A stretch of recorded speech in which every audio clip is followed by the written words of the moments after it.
मैनू तेरे नाल होया है प्यार, होया है प्यार। दोस्तों, आप सब तो जानते ही हैं कि देश में इस वक्त हंगामा मचा हुआ है कि प्रधानमंत्री मोदी जी की सिक्योरिटी में बहुत बड़ी चूक हो गई है और प्रधानमंत्री जी के साथ वहां उस वक्त कुछ भी हो सकता था। इस सिक्योरिटी चूक के बारे में बात करने से पहले मैं आपको याद दिलाना चाहता हूं कि 2012 में जस्टिस काटजू साहब ने कहा था कि हिंदुस्तान में 90% लोग इडियट हैं और ये 90% जो भी अखबार में पढ़ते हैं, जो भी न्यूज में देखते हैं, जो भी नेताओं से सुनते हैं, उसी पर यकीन करते हैं, अपने दिमाग से कुछ भी नहीं सोचते। आज 10 साल के बाद 2022 में हिंदुस्तान में 99% इडियट हो गए हैं और ये इडियट्स उसी को सच मानते हैं जो ये अखबार में पढ़ लेते हैं, जो ये व्हाट्सएप यूनिवर्सिटी में पढ़ लेते हैं, जो ये न्यूज में देख लेते हैं, जो नेताओं से सुन लेते हैं। बचे 1%, उनकी समझ में सब कुछ आता है लेकिन उनकी आवाज इतनी है ही नहीं कि वो 99% लोगों की आवाज को दबा सकें। मोदी जी और अमित शाह जी इस बात को अच्छी तरह जानते हैं, इसीलिए वो जो भी कहते हैं वो पूरे कॉन्फिडेंस के साथ कहते हैं, क्योंकि उनको पता है कि 99% लोग उनकी बात को सच मानेंगे। खाली 100 में से एक आदमी है जो उनकी बात को नहीं मानेगा और उसकी कोई सुनने वाला नहीं है, क्योंकि अगर वो 99 को ये बताने की कोशिश भी करेगा कि भाई ये झूठ है, ये सच नहीं है, तो 99 उस एक को दौड़ा देंगे, उसको कहेंगे कि तू साला एक नंबर का बेवकूफ है, तुझे कुछ समझ ही नहीं है, तुझे दिमाग ही नहीं है। तो मोदी जी और अमित शाह जी को यह पता है कि भाई आज कुछ भी वो डंके की चोट पे कह सकते हैं, वो सच हो या झूठ हो, और जो वो कहेंगे उसी को दलाल मीडिया सच बनाकर रात दिन दिखाएगा। तो जाहिर सी बात है 100 में से 99% लोग उस पर यकीन करेंगे, 1% कूदते रहे, उनसे कुछ होने वाला नहीं है। पंजाब में एक जगह है फिरोजपुर और मोदी जी को वहीं एक रैली को संबोधित करना था कल। जब मोदी जी फिरोजपुर के पास पहुंचे तो एक पुल पर उनके काफिले को रोक दिया गया, क्योंकि आगे सड़क पर बहुत सारे किसान बैठे हुए थे, जुलूस निकाल रहे थे और मोदी जी की हाय हाय कर रहे थे। तो यह है फिल्म का ओपनिंग सीन और अब मैं आपको सीधा पीछे लेकर चलता हूं जहां से मोदी जी की जर्नी शुरू हुई थी। तो जैसे कि मैंने कहा कि मोदी जी को फिरोजपुर में एक रैली को संबोधित करना था, वहां पर एयरपोर्ट नहीं है, एयरपोर्ट है भटिंडा में। तो मोदी जी का प्लेन उतरा भटिंडा एयरपोर्ट पर। जब वो प्लेन से बाहर निकले तो उनको कहा कि मोदी जी अब यहां से फिरोजपुर तकरीबन 100-125 किलोमीटर दूर है, तो अब आपको यहां से फिरोजपुर हेलीकॉप्टर में जाना है। मोदी जी ने सर उठाकर ऊपर को देखा तो पाया कि भाई बूंदाबांदी हो रही है, तेज हवाएं चल रही हैं, बादल गरज रहे हैं। मोदी जी ने अपने सिक्योरिटी वालों से कहा कि ऐसे मौसम में आप मुझे फिरोजपुर हेलीकॉप्टर में लेकर जाओगे? सिक्योरिटी वालों ने कहा कि जी सर, और कोई रास्ता नहीं है क्योंकि तकरीबन 100-125 किलोमीटर दूर है। मोदी जी ने कहा कि भाई साहब आप मुझे बेवकूफ मत समझो, मैं इतना बड़ा पागल नहीं हूं कि मैं ऐसे मौसम में हेलीकॉप्टर में जाऊंगा। आपको पता नहीं कि कुछ ही दिन पहले जनरल बिपिन रावत साहब भी ऐसे ही मौसम में हेलीकॉप्टर में जा रहे थे और उनके साथ क्या हुआ वो तो आपको पता ही होगा। तो आप मुझे बेवकूफ बिल्कुल मत समझिए, मैं हेलीकॉप्टर में जाने वाला नहीं हूं, कार से जाएंगे फिरोजपुर। ये वही मोदी जी है जिन्होंने इंडियन मिलिट्री को यह सजेशन दिया था कि भाई आज मौसम खराब है, बारिश हो रही है, बादल गरज रहे हैं, तो आज ही सर्जिकल स्ट्राइक करो, क्योंकि ऐसे में पाकिस्तान के रडार हमारे फाइटर प्लेन्स को पकड़ नहीं पाएंगे। मैं सच कह रहा हूं ना मोदी जी? तो मोदी जी इसका मतलब यह हुआ कि आपके लिए आपकी जान की कीमत बहुत ज्यादा है और उन मिलिट्री वालों की जान की कीमत बिल्कुल भी नहीं है जिनको आप ये सजेस्ट कर रहे थे कि ऐसे मौसम में आप अपने फाइटर जेट लेकर जाइए और पाकिस्तान पर सर्जिकल स्ट्राइक कर दीजिए। इसके बाद मोदी जी अपने कारों के काफिले के साथ फिरोजपुर के लिए निकल पड़े। आप यकीन करें, पिछले 20 साल में यह पहली दफा होगा जब कोई प्राइम मिनिस्टर तकरीबन 120 किलोमीटर दूर कार में जा रहा था हेलीकॉप्टर के बजाय। 20 साल के पहले अगर कभी कुछ ऐसा हुआ होगा तो मुझे नहीं पता, क्योंकि उस वक्त इतने ज्यादा एयरपोर्ट्स नहीं थे, लेकिन 20 साल से कोई भी प्राइम मिनिस्टर तकरीबन 100-125 किलोमीटर दूर अपनी कार में नहीं गया। खैर, मोदी जी का काफिला फिरोजपुर की तरफ बढ़ रहा था और मोदी जी ने आगे फोन करके पूछा होगा कि भाई मैदान में कितने लोग आ चुके हैं। मोदी जी को आगे से जवाब यही मिला होगा कि सर लोग आ रहे हैं, बस जब तक आप पहुंचेंगे यहां लाखों लोग इकट्ठे हो चुके होंगे। तो जाहिर सी बात है मोदी जी को तो यही पता था कि भाई जहां मैं रैली करने जा रहा हूं, मैं प्रधानमंत्री हूं, वहां तो लाखों लोग मुझे सुनने के लिए आएंगे। यहां मैं आपको यह बता दूं कि बॉलीवुड में भी जब कोई इवेंट होता है तो जो एक्टर्स वहां आने वाले होते हैं वो फोन करके पीआरओ से पूछते रहते हैं कि भाई साहब पूरा मीडिया आ गया ना, लोग आ गए ना, मैं एंट्री मारूं क्या? और पीआरओ उसको बताता रहता है कि नहीं नहीं सर अभी मत आओ, अभी मीडिया नहीं आया। उसके बाद फिर वो पूछता है कि भाई साहब मीडिया आ गया, तो पीआरओ कहता है कि सर अभी 2 ही चैनल वाले आए हैं, अभी आप एंट्री मत करो। कभी कभी ऐसा भी होता है कि मीडिया वाले आते ही नहीं है, और अगर पीआरओ देखता है कि भाई मीडिया वाले आए नहीं है तो वो आगे एक्टर को इन्फॉर्म कर देता है कि सर मीडिया वाले आए नहीं है, आप यहां एंट्री करो मत, क्योंकि अगर आप एंट्री करोगे तो बहुत भारी बेइज्जती हो जाएगी। तो ये सुनते ही एक्टर वहां से 9-2-11 हो जाता है, क्योंकि उसको अपनी बेइज्जती करानी नहीं होती। बस मोदी जी के साथ भी कुछ ऐसा ही हुआ। मोदी जी हर आधे घंटे में पूछ रहे होंगे कि भाई कितने लोग आए हैं, और सामने से जवाब मिल रहा होगा कि सर बस लोग आ रहे हैं।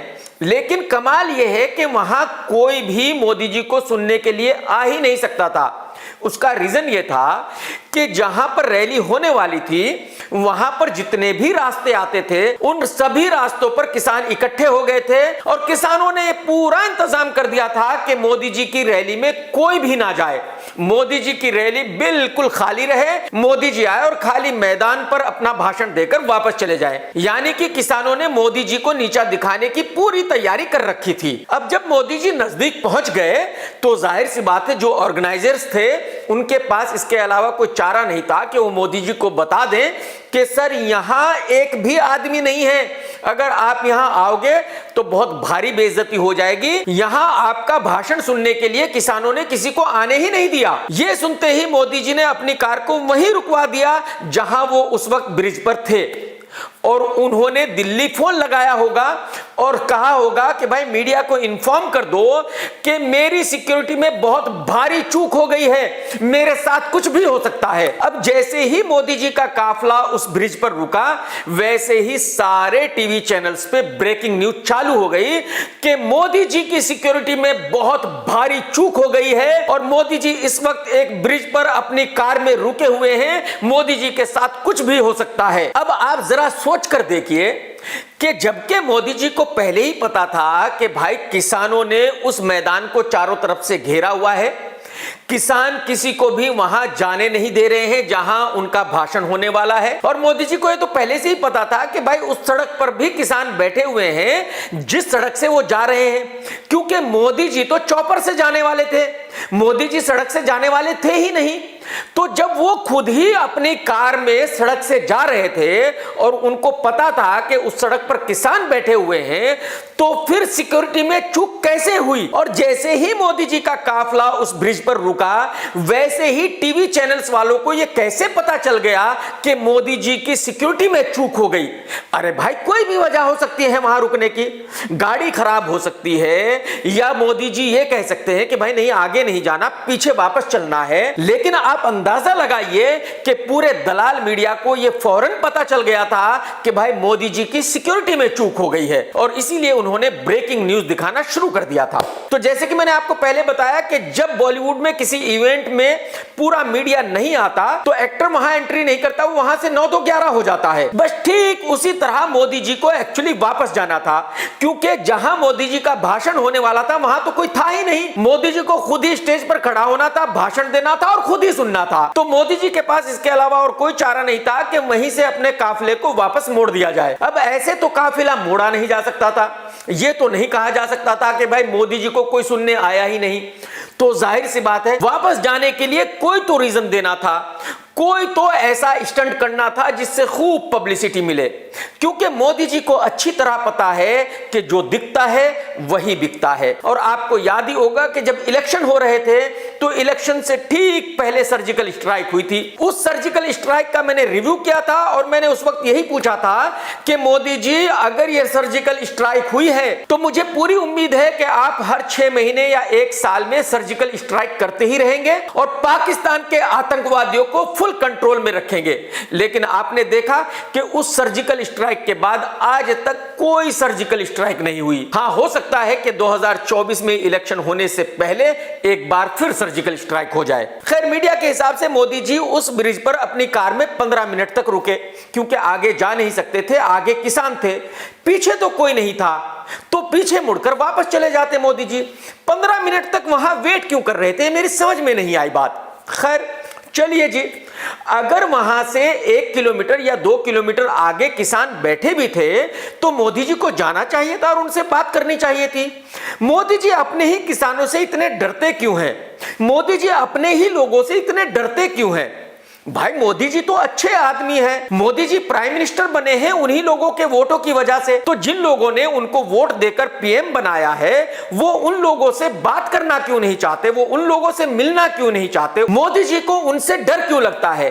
भाई, हिंदुस्तान के लोग जो हैं मोदी जी के अपने लोग हैं, तो मोदी जी को अपने लोगों से ही क्यों डर लगता है? आप जरा कनाडा के प्राइम मिनिस्टर को देख लीजिए, कैसे लोगों के साथ मिलता है, कैसे हाथ मिलाता है, कैसे सेल्फी लेता है, क्योंकि उसको बिल्कुल कतई कोई डर नहीं है। उसको पता है कि भाई उसका देश में ऐसा कोई दुश्मन नहीं है जो उसकी जान को कुछ नुकसान पहुंचाएगा।